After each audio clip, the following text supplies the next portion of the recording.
araw! Magandang maulang araw sa ating lahat. Ayan o, di ba?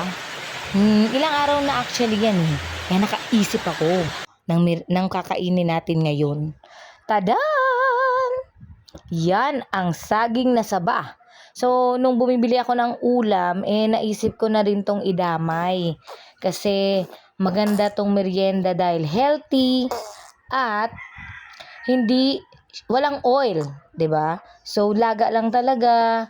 Tapos yung natural lang niyang tamis. Ayan. Pero actually ako may ginagawa ako dito na na pina-partner ko sa kanya. So i-slice muna natin siya ng ganyan. So para maging bite size siya.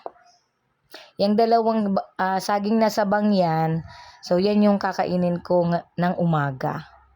Wala lang, feel ko lang. So, ngayon ang gagawin ko ay magmi-mix ako ng dalawang masarap na ingredient. Asukal at tantadan, powdered milk. Yes, powdered milk. Hindi lang yan na ginagawa kong sausawan sa yung ibos or yung suman. So, ginagamit din namin siya na sausawan. Ako, personally, sa saging. Tsaka minsan kamote kung meron. So, ngayon, dahil ba saging na sabang meron ako, so, yun ang ididip ko sa kanya.